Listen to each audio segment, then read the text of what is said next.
Hello there, and welcome to the latest episode of Sandbox. Brought to you by Bureau Happold, this is a podcast that asks the big questions about the very future of planet Earth. This month, we're talking about retrofits. To retrofit or not to retrofit? That is the question. Well, it's not the only question. I mean, what exactly is a retrofit? In its broadest sense, a retrofit basically means taking an unloved, derelict, unused or forgotten building and giving it a new lease of life. But as always, it's not that simple. It never is it, dear listener? What are the issues behind retrofits?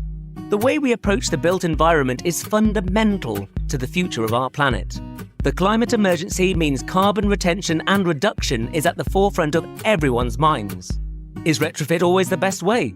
And what about the risks of retrofitting existing buildings? Then there's the heritage angle. After all, a city's personality is defined by the architecture as much as its culture or fancy infrastructure. Also, dare I say it, are all buildings worth saving? And as always, what can little old you and me do about it, dear listener? Here to chip away at the crumbling veneer of my ignorance and reveal the glorious architecture of answers beneath are Bureau Happold's very own Anna Arujo and Darren Conboy. Anna, tell us a little bit about yourself. Hello, Andy. My name is Anna, and I'm a partner at Bureau Happold, leading our retrofit services, so quite on point. I also lead our brilliant facade engineering team, who advise on the performance and design of building envelopes. I was born and lived for almost 3 decades in the beautiful UNESCO-protected city of Porto in Portugal. For those that haven't had the pleasure of visiting yet, Porto has this beautiful tapestry of heritage buildings that were very dilapidated when I was growing up. So teenager me decided to go to engineering school and become part of the solution to upgrade the beautiful city for future generations. One thing led to another, and I'm here talking to you today. Thank you, Anna. Lovely to have you on today. Darren, tell us a little bit about you, please. I can't claim to have grown up anywhere quite as pretty as Porto, but it certainly had its charm. I grew up in a town called Accrington, High Lancashire, where I've ended up now. All these old grand industrial revolution buildings, the factories, the mills, sort of seeing those crumble and fall into disrepair, and then in many cases see them kind of get reborn as something that's useful to us nowadays. So I'm a structural engineer. I've worked at Bureau Happold for 12, 13 years now. I work in the Leeds team. That's fascinating that your career paths have been informed to an extent by the built environment that you were surrounded by growing up. I'm also thrilled to welcome Jillian Dary to the panel. Now, Jillian is a hugely respected and experienced architectural historian, writer and broadcaster with a background in conservation. She's been involved with Save Britain's Heritage and the 20th Century Society for many years. And the eye-wateringly long list of publications she has written for includes the Financial Times, The Observer, Architect's Journal and Architectural Review, to name just a few. She has also written pamphlets and reports on the reuse of buildings, and she's become a familiar voice on radio and face on television with shows including Channel 4's Built in Britain and BBC Two's The Man Who Fought the Planners. Welcome, Jillian. It's wonderful to have you here. Very nice to be here.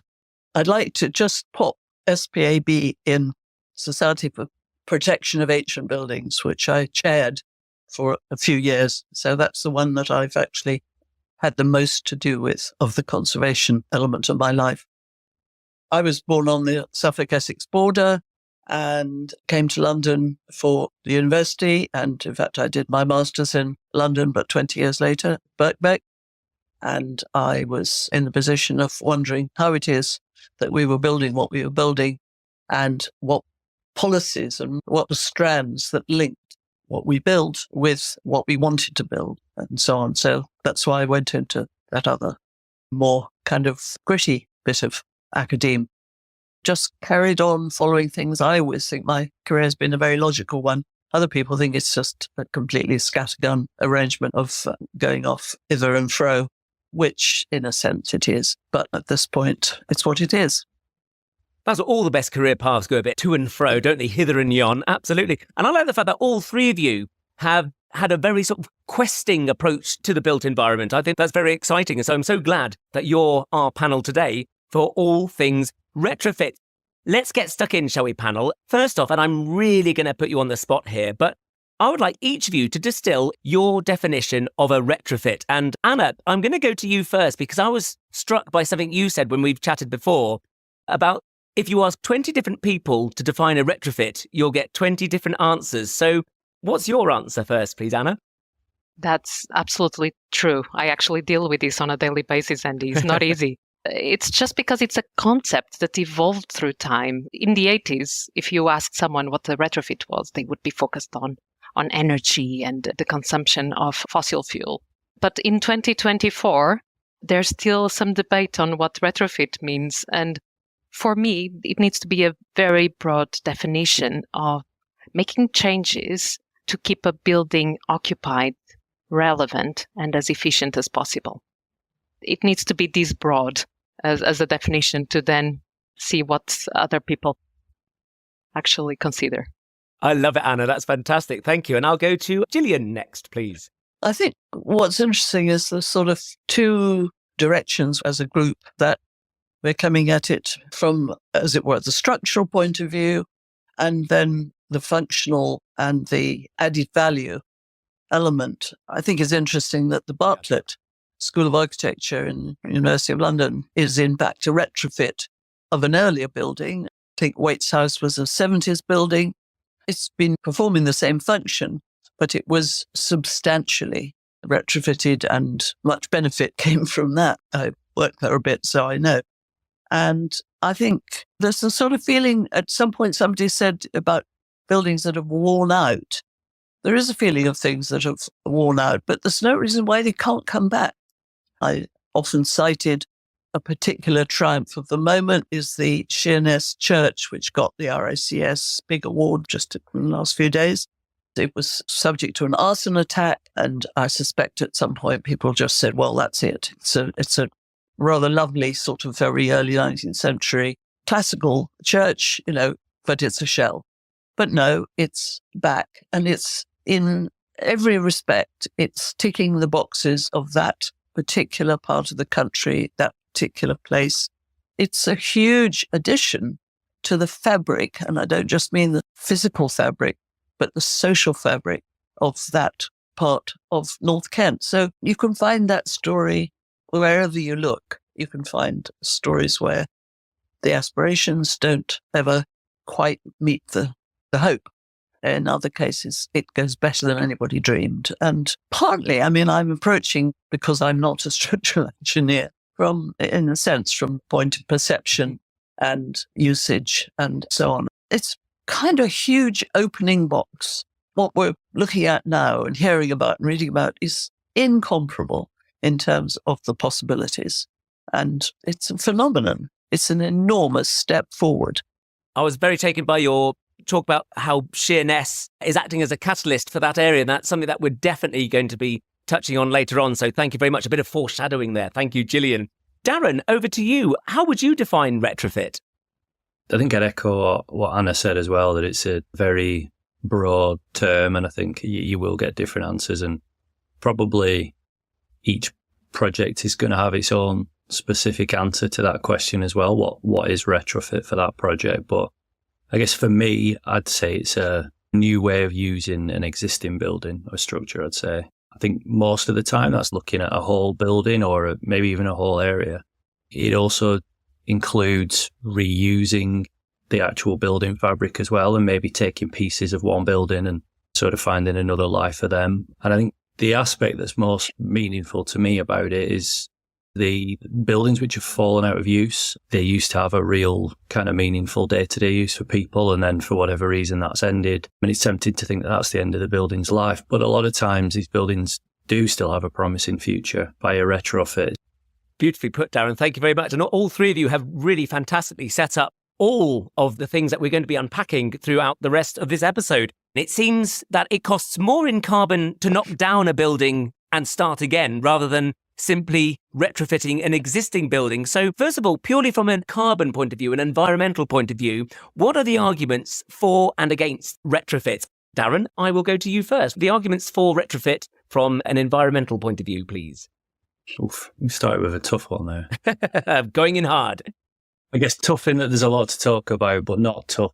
As in, I think it's the top of everyone's mind when we do talk about retrofit. It's one of the main drivers for clients, as clients increasingly are understanding and getting on board with the idea that and I guess not just clients, stakeholders in general, and ourselves and the building industry, and as we sort of understand the role we need to play in sort of a more sustainable future, retrofitting buildings is right at the top of the agenda there. It is very variable. Not every retrofit project is going to be more sustainable than every new build project. And you need to sort of split the project into, I guess without getting too technical, the embodied carbon of it, the sort of carbon that's locked up in the actual building materials, the fabric of the building, the bricks, the concrete, the steel, the metal work that makes the grills and the air handling units and things. And then the operational energy, what's your gas and electric bill, and where does that energy come from, and how you sort of reduce that operational energy. And there's often a balance between the two. And maybe that's a great solution, but maybe in some instances, building a new building, which is super well insulated and has all the latest energy saving technologies built into it, maybe ultimately that tilts the balance back towards the operational carbon. So I think it really depends, and it sort of tells a story of having to understand what each scheme is and what your options are, really. I just wanted to add to what Darren just said, which is so correct. And it's a very important conversation that happens on a daily basis in projects, particularly in the UK and particularly in London, because we need to give a bit of a perspective that conversation about retrofit is an evolution, and probably the UK is a little bit ahead of that evolution in comparison to other countries, particularly in the London market now, for planning reasons. This needs to happen as a conversation in the very beginning of a project. And that balance between the operational carbon and the embodied carbon, and checking the options available for the building and making the right decision on the merits of each building, it's now happening, which I'm super happy about. And that's the evolution. We're tilting to that side, which is great. Fantastic. And we had a chat before we started recording this podcast, and you were all talking about the need to change attitudes, the need to value the buildings we have, to value the materials we had. And I just wonder, because there's this phrase that keeps cropping up, that of circular economy. And I just thought, Anna, could you tell us a little bit more about what is a circular economy, please? In my view, really is trying to use as much of the existing materials that we already as a society invested so much in terms of energy production, and trying to reuse them, whether it's in the same building and the same site or finding a home in another site, but making sure that we stop the madness of just sending materials to the skip and buying new. We need to stop this madness. It is about an attitude, and it's about trying to combat the attitude that's maybe been born out of an overabundance, and it's easy to be tempted to sort of take things and use them and throw them away. And actually, there's a much more promising future for a lot of the materials we have, and it's the same for existing buildings as it is for furniture. You know, a lot of retrofit is this idea of you're sort of leading to there. It's like a piece of IKEA furniture that you upcycle at the end of its life, and it's the concepts people are pretty familiar with in the sort of broad, darning your socks and giving your IKEA bookcase a new coat of paint, or maybe integrating it into a bigger sort of bookcase or something. I was just going to add that the next step for us as an industry is to create a real economy around materials, is putting the right value to what's there, because at the moment we're not valuing it enough, and creating a supply chain, an economy that actually supports us all. There is also the notion that there is much bad stuff happening, which purports to be retrofit. It might not use that word, but there are already lots of stories of housing areas where there's terrible damp, and some of them have been sort of temporarily plasterboarded over or whatever, and retrofit doesn't have to bring quality with it. Jillian, do you think there'll be more tighter legislation coming in the future as retrofit really gains even more of a momentum with the pressing climate emergency?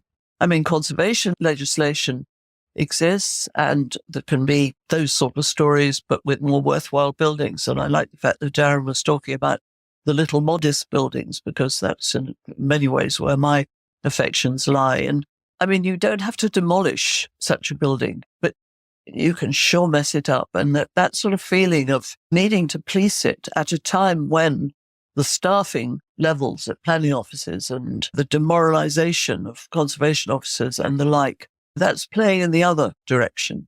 So we need to remember all those things. We're talking about conservation legislation, we're talking about safety, we're talking about carbon, building standards. So many different areas that feed in here. And I guess maybe what might be useful would be something that brings those together kind of holistically, where any retrofit, reuse project is inevitably going to have to balance and consider all those different points. And some of those are easy to get credit for and easy to get guidance on. Building standards and carbon and safety should be relatively clear. I was just going to, again, build on what Jillian and Darren mentioned, because we need to get to the conclusion that as a society, we have this amazing built stock that is out there. It was probably built in a time when we had different needs as a society. So it's not just about making them more efficient. It's also, how do we adapt for current needs? What do we need as a society right now in the use of those spaces? What's the impact of any changes we make to those buildings on the surrounding community?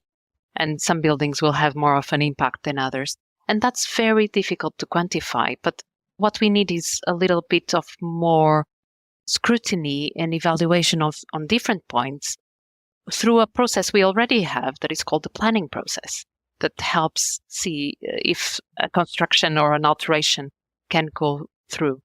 And probably that's the next step of evolution in all of this.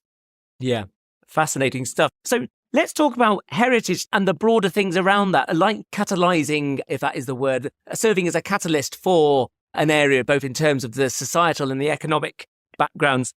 So much of a city's personality is in its architecture. How can we keep existing buildings relevant without changing their character? Anna, you were talking there about finding a purpose for these buildings, keeping these buildings relevant. I think I'll go first to Jillian here, because obviously your background in conservation, I imagine this is probably something of a passionate topic for you. Maybe we do have to change their character. I also prefer the word refurbishment, so I'm with Darren on that.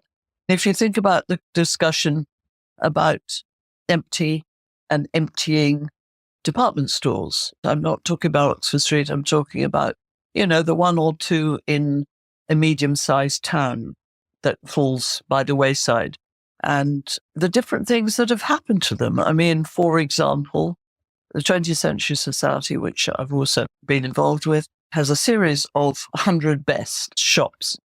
And a whole lot of us were sort of asked to look for favourite shops of the 20th century. Very few of them were as built. I was particularly fond of Burton's store in Halifax with elephants. The Burton stores, which were built in their hundreds in about 15 to 20 years. Unbelievable numbers of structures, but they had several of them had motifs, special motifs, and the elephant was one of them. And the trunk obviously was a useful vertical in the composition. That one is a huge McDonald's, and I don't know what the other parts of the building. Other burger joints are available. All over the country, and there was a wonderful one in Southend where it was a family-run department store. It was very specific. It was Westcliff, actually, rather than Southend, just outside. And in fact, the families still are there, and they still do what they started doing, which was sort of hiring, both selling and hiring. A wonderful sort of just a social club. And I asked if I could go up the stairs to see what was happening on the first floor. And the answer was, no, you can't, because the steel band is rehearsing up there. Just community use in the spaces. But at the very top of the building, they were still doing what they'd always done. And so it goes. You just shake up an envelope, and in the best of cases, some use will be found. And it could be, think about all the cinemas that went to bingo halls, and now they've gone back. You mentioned cinemas there, and I just wanted to talk to Darren about the Hyde Park Picture House, because that's quite an exciting refurb, retrofit, whatever we want to call it. Can you tell us a little bit about that?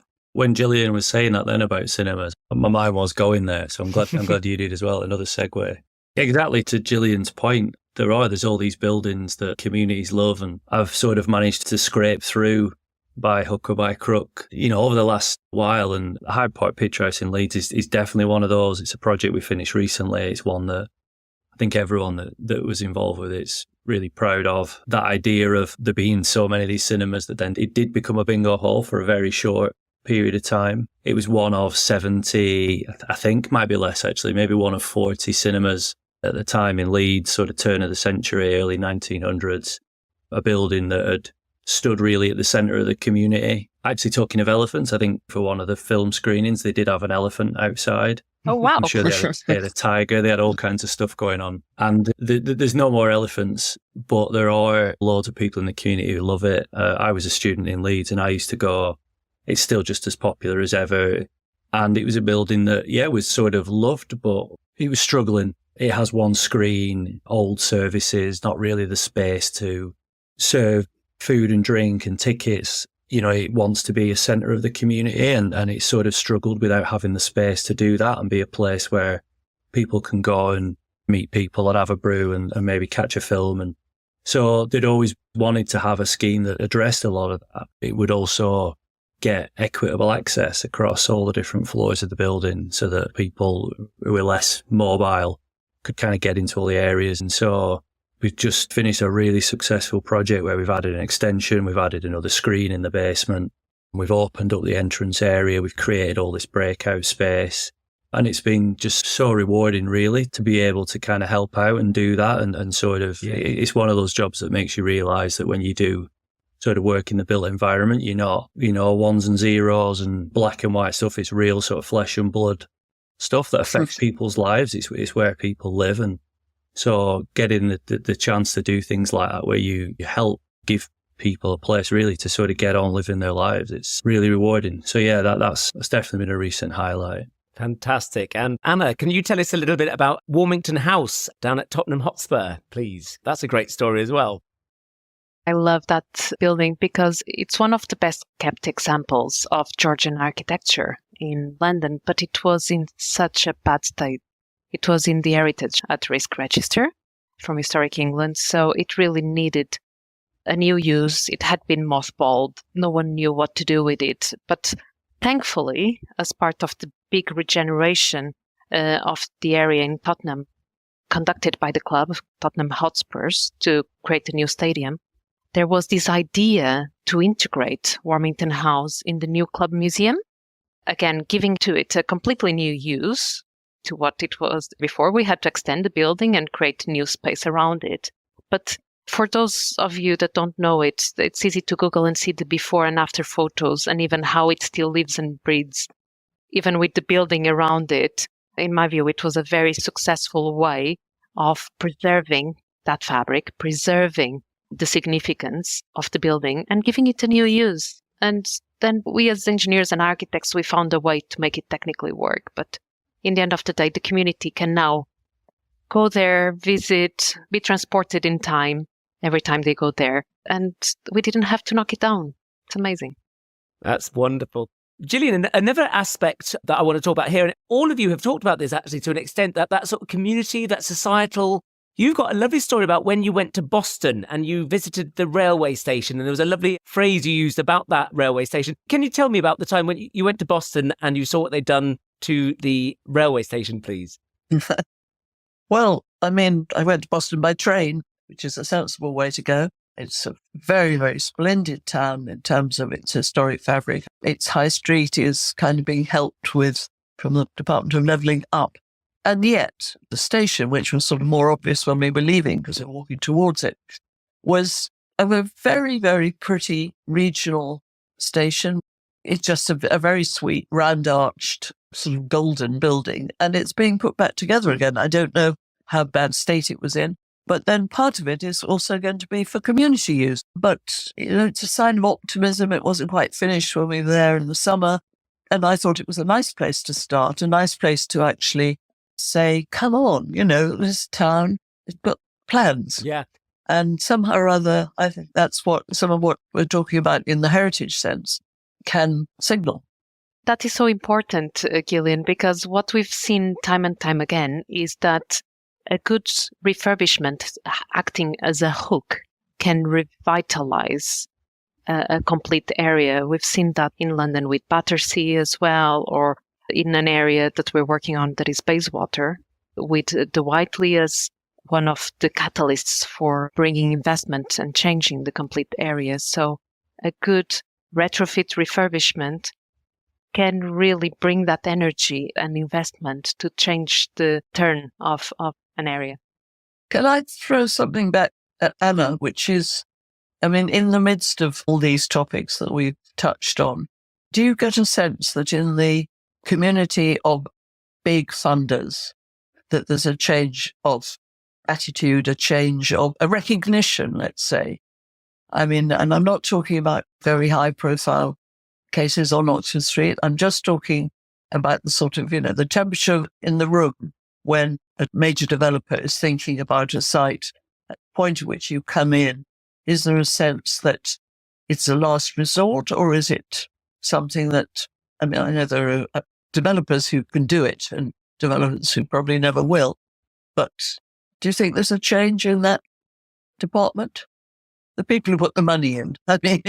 Absolutely. And I will now say the encouraging thing. I think there is. I really do. And we need to look at funding for projects as almost like a cycle. Part of the money that goes into projects is money that we all put into our pensions, for example. And we can make choices about how green the investments we make can be. So we actually have a lot of say. And what we're seeing then is that the briefs we receive from clients actually have very strong aspirations when it comes to sustainability. I'm sensing a real shift. I would say I'm sensing more of a shift in the UK. Again, it's slightly ahead. Some Nordic countries in Europe as well.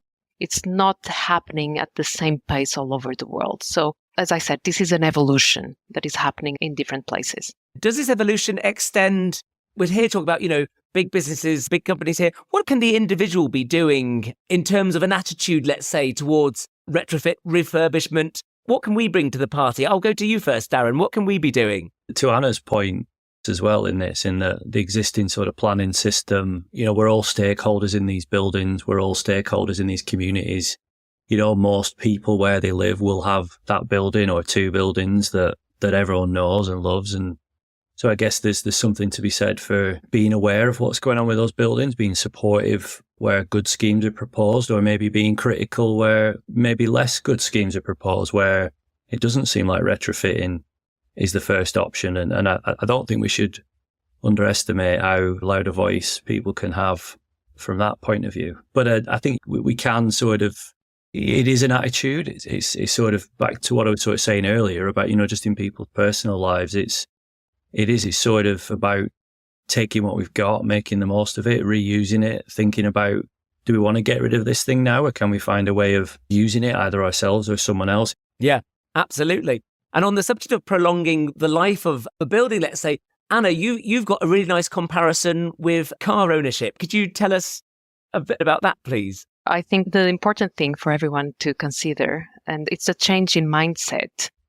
When we buy a car, we make that initial capital investment, but we already know and we're already saving for the gas or the petrol or the electricity we need to put in that car. Also that the tires will need to be replaced at certain intervals, that we need to change the oil, that we will need to service it. There's already this plan of maintenance that we are very used to and very good at taking on in a way that we don't bring to buildings. And buildings need exactly that. They need that initial capital investment, but then immediately a plan of what needs to happen. If we think of a building like a Lego, it's lots of pieces and lots of different components that have different lifespans, just like the tires of a car are different, have a different lifespan to the motor, for example. And planning for that maintenance and even the basic things. Think about, have we all now gone around our houses with a coin, just taking the air out of the heating system so that it works more efficiently, and we save energy and we save money in the process, which is amazing.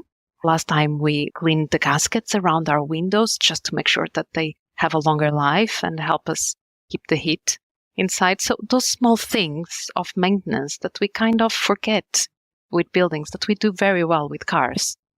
Yeah, brilliant. We're looking here at a change in attitude. I'm going to ask you all now to don your silver suits and climb into your time machines. Because what I want to know now, Jillian, you've written in the past that architecture is essentially forward-looking and optimistic. So I'm hoping I might get some nice optimistic answers here. So what is the future of retrofit? I'll go to Darren first. Retrofit, refurbishment. You choose your favourite phrase and tell me what's the future. It's always going to be a mix of looking back and looking forward. It's sort of looking at the historic cues and the lessons that you can learn, and then it's looking forward to what you might want to do differently. I think the easier answers are a much more circular, it's a lot of stuff we talked about, a sort of circular economy approach to buildings where we really value the materials that are in them and we really try to reuse those as much as possible. And importantly, that when we're designing buildings now, whether that's a retrofit or a new build project, we're thinking about how someone might want to reuse it in the future. I'm sure there'll be some curveballs thrown in as well. I think it probably, hopefully, includes us feeling a bit more engaged with our built environment and sort of feeling like we can do positive things to change it. Yeah, thank you. And Jillian, what are your thoughts about the future of retrofit, refurb? I just think it's about options and possibilities. I mean, which in a way is always the way forward. You couldn't probably imagine some of what those might be, begin to imagine. And that might be partly because of the introduction of new materials. It might be because of the introduction of new forms of energy. Let's say the last 10 years have illustrated the possibilities of really turning a subject sort of on its head.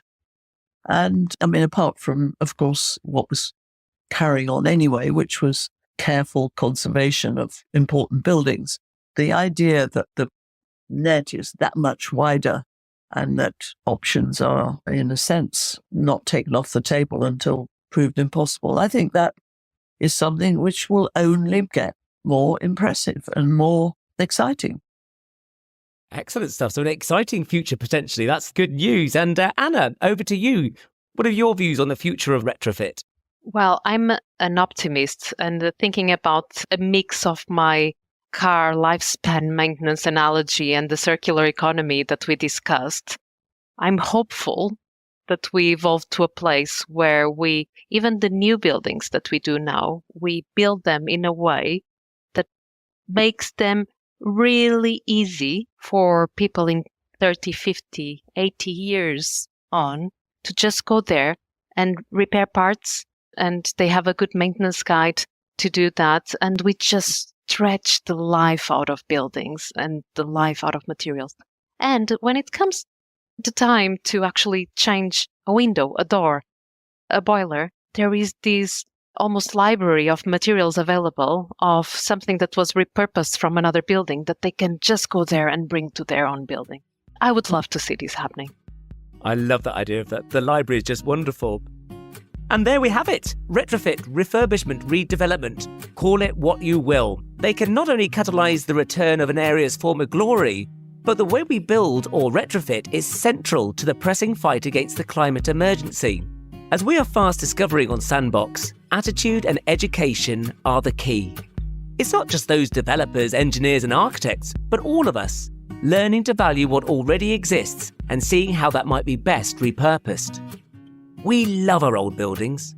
They give us a beautiful glimpse of the past, yet they also are intrinsic to the needs of our future. We want you to join the conversation.